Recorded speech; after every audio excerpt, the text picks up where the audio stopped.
Hai, ini Hana punya cerita. Kalian lagi apa? The Tiger Moms Reborn Part 10. Mari kita mulai. Minhee duduk bersandar ke tempat tidur. Lampu kamarnya sudah padam. Hanya lampu tidur yang menyala. Ia menatap kosong ke depan. Tidak tahu ibunya menjalani hidup yang sangat berat.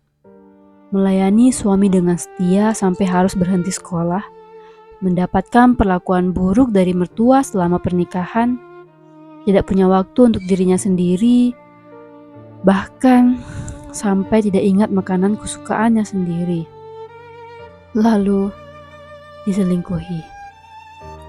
Kasihan sekali ibu, gumamnya sedih. Air matanya sudah hampir jatuh saat ada pergerakan di sebelahnya. Dengan cepat ia menyeka air di matanya dan menoleh. Sunwoo memutar tubuh ke arah Minhee. Sangat tenggelam dalam tidurnya. Ia sengaja menumpang tidur di sana karena tidak akan bisa tidur malam itu. Tapi lihat, malah dia yang tidur duluan. Minhee tersenyum hangat menatap adik bungsunya. Maknya kita, gumamnya sembari mengusap kepala adiknya. Tatapannya berubah sedih lagi. Tapi, bagaimana aku bisa mengetahui apa yang ibu sukai? Gumamnya, dan menyandarkan kepala ke belakang. Mendongak menatap langit-langit kamar sembari berpikir. Tak lama matanya membesar dan menegakkan kepala. Ajus itu! Jeritnya tertahan. Ia langsung mengambil ponsel dan membuka laman pencarian. Siapa namanya? Jin Ji-hee? Ia mengingat-ingat. Tidak. Jin-hee. Ia mengetikkan nama itu di kolom pencarian dan menekan tombol cari. Sedetik kemudian, Minhee melotot. Mulutnya terbuka tak percaya. Ajusi itu pengacara senior. Punya firma hukumnya sendiri. Tunggu. Di mana aku pernah membaca nama firma ini? G and Partner. Ia mengingat-ingat. Jinhee turun dari mobil, memasang kancing jas dan melangkah masuk ke sebuah lobi hotel. Kakinya langsung mengarah ke lift untuk mencapai restoran hotel bintang 5 itu. Ia sudah masuk terakhir kali sebelum pintu tertutup dan berdiri tenang di tempatnya. Fa! Terdengar kikik seorang gadis di antara orang di lift.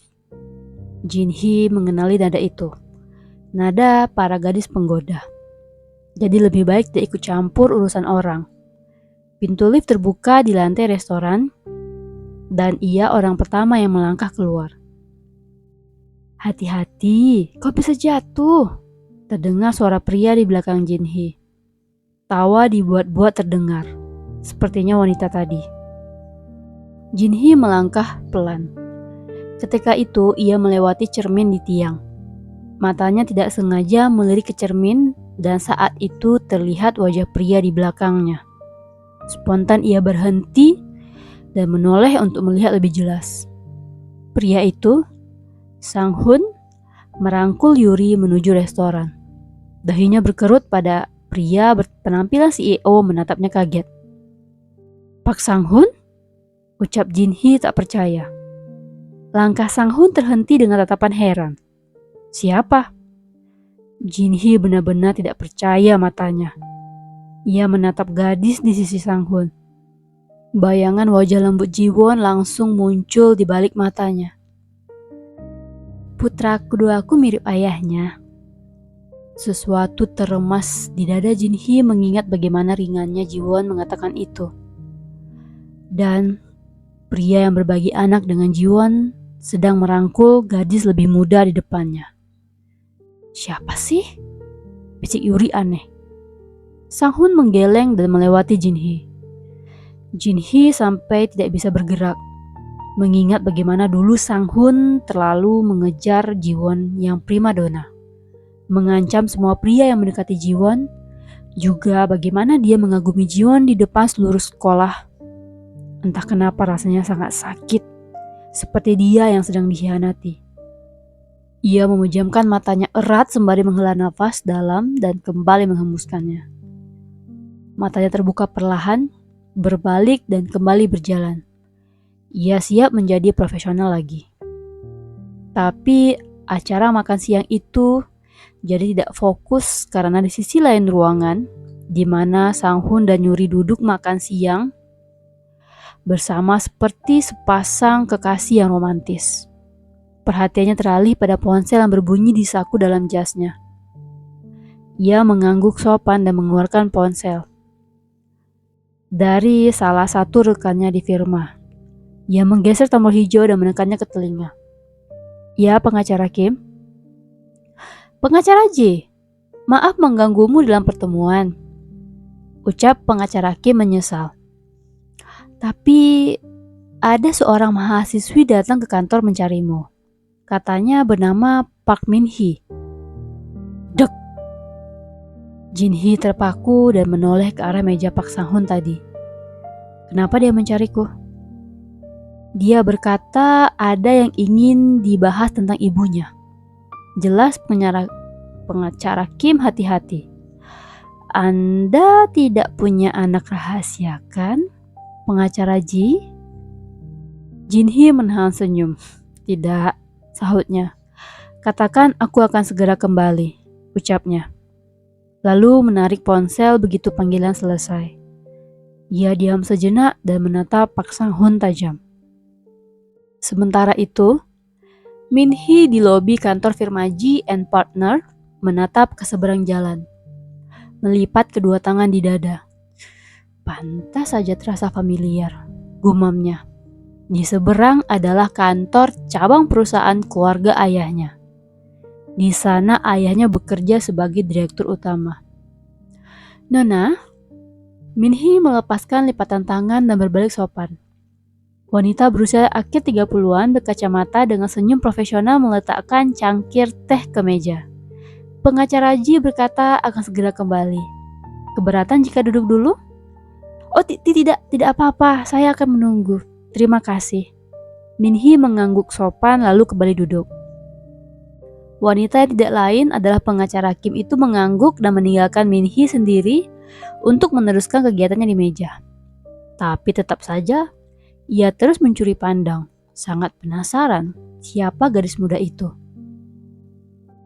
Tak lama, Jin Hee kembali ke kantor secepat yang ia bisa. Min Hee menoleh dan langsung membungkuk sopan. Jin Hee terpaku menatap wajah Min Hee yang benar-benar menjiplak wajah Anggun Jiwon. Dadanya terasa teremas mengingat baru saja ia menyaksikan gadis itu bersama selingkuhannya. Bicara di ruanganku, ia hendak melangkah namun langsung berhenti dan menatap Min Hee. Kau sudah makan? Min Hee terpaku karena ia datang di jam makan siang tadi dan sekarang sudah selesai. Jin Hee mengangguk mengerti dan memandang pengacara Kim yang sangat penasaran. Kami akan ke restoran bawah, ucapnya memberitahu. Lalu memandang Min Hee. Ayo, ajaknya dan melangkah duluan. Oh, oke, sahut pengacara Kim. Sedikit sebal mereka berbicara di tempat lain. Min Hee sempat bingung. Lalu mengambil tas dan membungkuk sopan pada pengacara Kim sebelum mengikuti Jin Hee. Tepat di bawah kantor firma G and Partner, restoran Sup Iga. Min Hee awalnya canggung makan bersama Jin Hee yang benar-benar orang asing. Namun ternyata sup iga di sana sangat enak. Bagaimana aku tidak pernah mencobanya? Gumamnya sendiri sambil makan. Jin Hee tersenyum mendengarnya. Sup iga di sini adalah yang terbaik, pujinya. Min Hee tersenyum mendengar itu. Jin Hee tidak bisa berhenti mengagumi lekuk senyum Min Hee yang benar-benar seperti jiwa muda. Ia menunggu sampai gadis muda itu selesai makan dulu, baru mulai berbicara.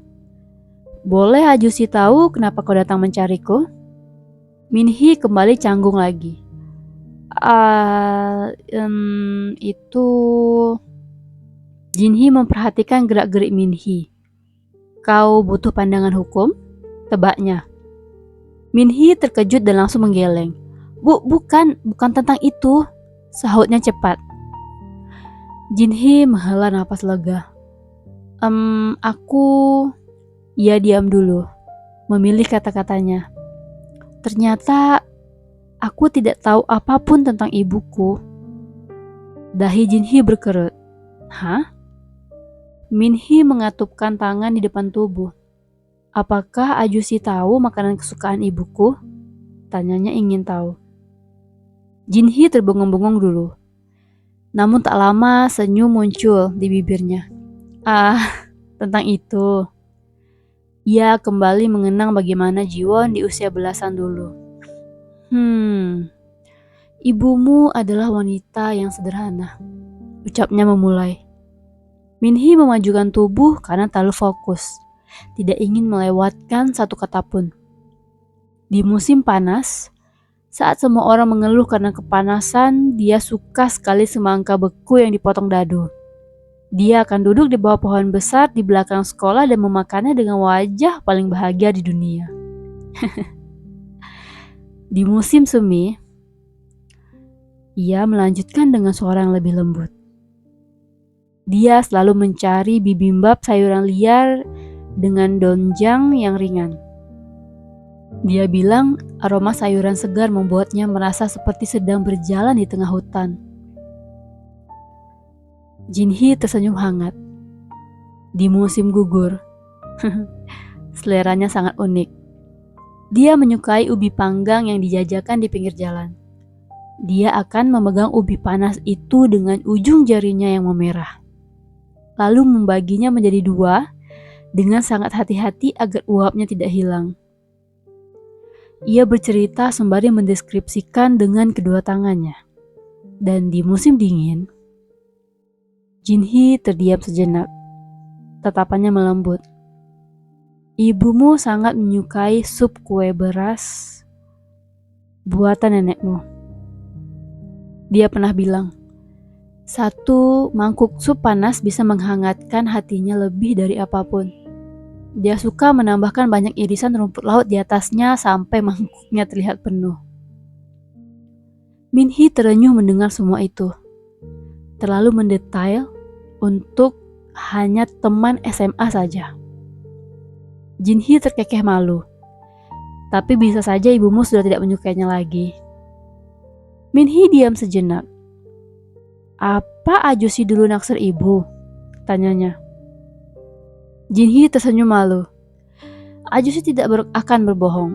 Ibumu adalah cinta pertamaku, ucapnya jujur.